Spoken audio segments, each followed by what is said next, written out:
Shalom, apa kabar semuanya? Saya percaya saudara dalam keadaan baik, terpelihara di dalam Tuhan. Dan pada hari ini, sebelum kita memulai hari-hari kita, mari kita merenungkan apa yang menjadi isi hati Tuhan. Dan saya akan mengajukan beberapa pertanyaan buat saudara semuanya. Pertanyaan yang pertama, pernahkah kita merenung, saudara? Tentang apa sih yang menjadi tujuan hidup kita yang sesungguhnya? Terlepas dari sebuah profesi yang kita miliki, baik itu kita bekerja dalam sebuah bank, atau mungkin kita adalah arsitek, kontraktor, atau kita memasak, kita memiliki usaha atau apapun itu. Tapi pernahkah kita benar-benar merenungkan apa yang menjadi kerinduan Tuhan dalam kehidupan kita? Atau mungkin kita pernahkah merenungkan apa sih yang kita inginkan di dalam kehidupan kita? Apakah keinginan kita itu adalah untuk menyenangkan diri kita sendiri, atau keinginan kita adalah menyenangkan orang lain, baik itu adalah istri kita, suami kita, orang tua, atau menyenangkan keluarga, atau menyenangkan orang-orang yang di sekitar kita, atau bahkan terlebih lagi lebih dalam dari itu. Apakah kerinduan hati kita, tujuan kehidupan kita adalah untuk menyenangkan Tuhan? Karena ternyata saudara, tujuan tertinggi yang setiap manusia miliki adalah tidak hanya sekedar menyenangkan orang lain, tapi menyenangkan Tuhan.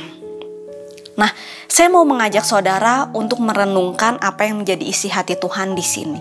Kita diciptakan dari Tuhan, Sang Pencipta kita. Kita berasal daripada Allah. Allah yang memberikan kita nafas kehidupan. Dia adalah Sang Pencipta kita. Nah, apakah ketika kita menjalani kehidupan ini kita benar-benar menyenangkan Sang Pencipta kita? Nah, untuk menyenangkan hati Tuhan itu tidak hanya terjadi dalam satu event atau dua event, atau tidak hanya di setiap hari Minggu ketika kita datang ke gereja atau kita memiliki jadwal pelayanan. Tapi hendaklah ketika kita memiliki kerinduan untuk menyenangkan hati Tuhan, itu adalah sebuah gaya hidup, sebuah tujuan utama yang akan kita jalani setiap hari. Saya mau baca di sini dalam Kisah Para Rasul 13 ayat yang ke-22. Cerita tentang Daud. Mari kita baca. Setelah Saul disingkirkan, Allah mengangkat Daud menjadi raja mereka. Tentang Daud, Allah telah menyatakan, "Aku telah mendapat Daud bin Isai, seorang yang berkenan di hatinya, yang melakukan segala kehendakku."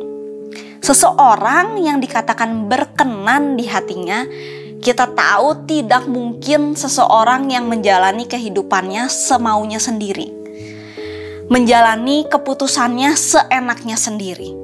Tapi seseorang yang berkenan di hati Tuhan adalah firman Tuhan katakan di sini yang melakukan segala kehendak Tuhan. Walaupun saudara, kita mungkin melihat Daud adalah seorang pribadi yang luar biasa, seorang raja Israel yang sangat besar. Tapi kita juga tahu, kalau kita lihat dari POV yang lain, Daud juga adalah manusia, dia juga melakukan kesalahan, dia juga melakukan dosa. Bahkan Daud juga diperhadapkan oleh keputusan-keputusan yang besar. Nah, tapi Daud memiliki ciri hidup dari seorang yang mau menyenangkan hati Tuhan. Walaupun Daud melakukan dosa, tapi dia cepat berbalik dan dia cepat bertobat. Dan dia tidak lagi melakukan dosa yang sama. Jadi walaupun dosa, tapi dosa tidak menurunkan atau tidak menghilangkan keinginan Daud untuk mau menyenangkan hati Tuhan. Kalau seorang yang mau menyenangkan hati Tuhan, walaupun dia berbuat kesalahan, dia kerinduannya untuk menyenangkan hati Tuhan, dia akan cepat berbalik karena kerinduannya adalah untuk Tuhan. Jadi dosa tidak menjadi penghalang buat Daud untuk tetap menyenangkan hati Tuhan di kemudian hari. Itu adalah salah satu ciri orang yang mau menyenangkan hati Tuhan. Dia cepat bertobat ketika dia jatuh. Kemudian tahta juga yang dimiliki oleh Daud, materi yang dimiliki oleh Daud tidak menjadi penghalang untuk Daud mau menyenangkan hati Tuhan.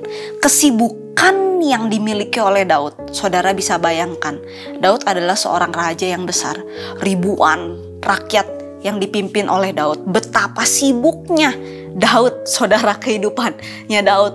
Mungkin kalau dibandingkan dari kita, kehidupan yang kita miliki, Daud pasti jauh lebih sibuk. Tapi keinginan Daud untuk menyenangkan hati Tuhan menjadi fondasi yang luar biasa, yang membuat Daud dipanggil sebagai orang yang berkenan di hati Tuhan. Dan sebelum Daud bertindak, saudara, dalam kehidupannya, selain dia cepat bertobat ketika dia jatuh, tapi sebelum Daud bertindak dalam kehidupannya, dia mencari kehendak Tuhan terlebih dahulu, saudara. Seorang Daud, seorang raja, sebelum dia bertindak, dia mencari kehendak Tuhan. Apakah ini betul yang Tuhan mau? Apakah ini menyenangkan hati Tuhan? Mari kita lihat di 1 Samuel 23 ayat yang kedua.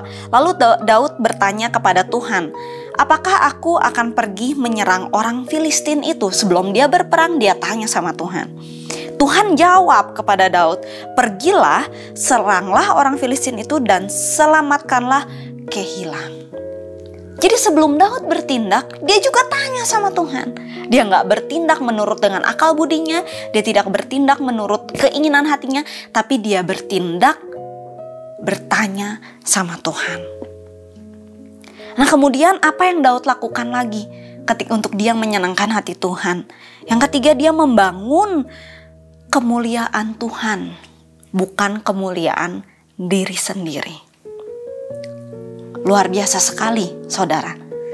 Daud kalau seandainya mau diberikan kesempatan untuk membangun kemuliaannya sendiri, sangat bisa.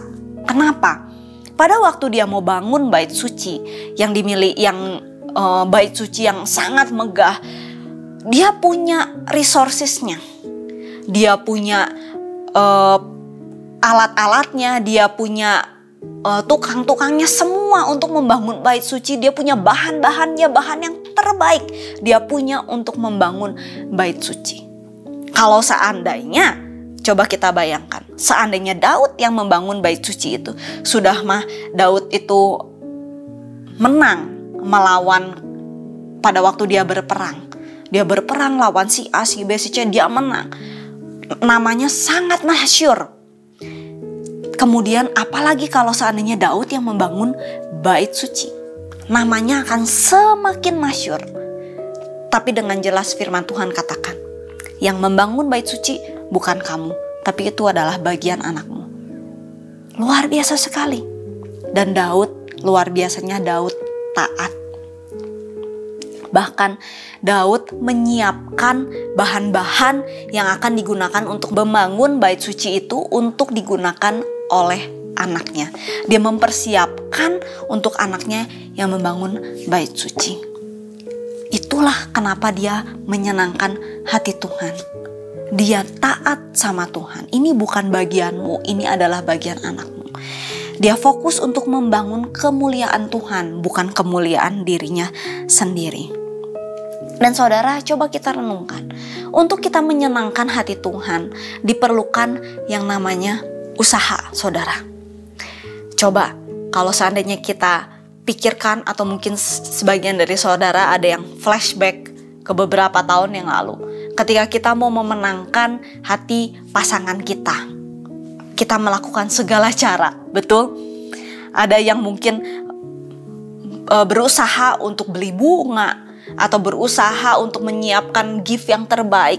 Atau mungkin ada yang saya sering dengar ceritanya, ada orang yang mau propose pasangannya, dia sengaja belajar nyanyi dan dia latihan gitar, les berbulan-bulan hanya untuk propose pasangannya, untuk memenangkan hati pasangannya atau untuk menyenangkan hati pasangannya.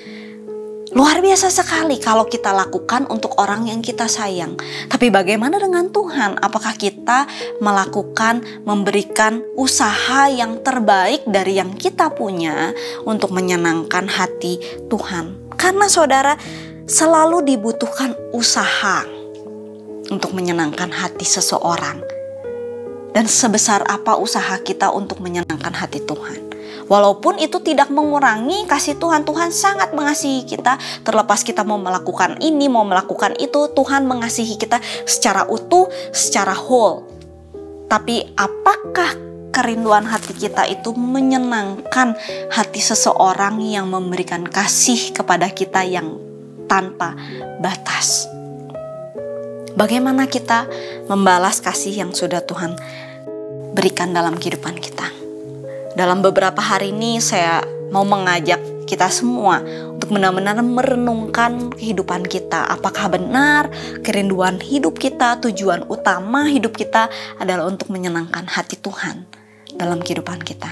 Jika iya, mari kita berjalan bersama-sama untuk menyenangkan hati Tuhan. Kita cepat bertobat ketika kita melakukan dosa, melakukan kesalahan. Kita mencari kehendak Tuhan sebelum kita mengambil keputusan-keputusan. Dan yang terakhir, kita fokus untuk membangun kemuliaan Tuhan, bukan kemuliaan diri kita sendiri.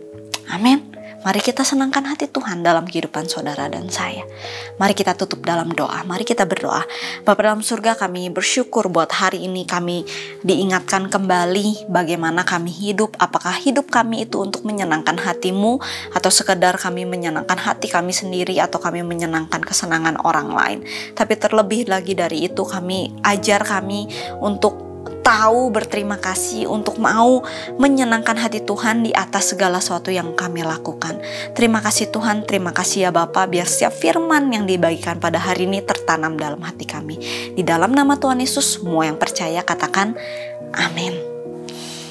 Terima kasih saudara, sampai jumpa di devotion selanjutnya. Tuhan Yesus memberkati.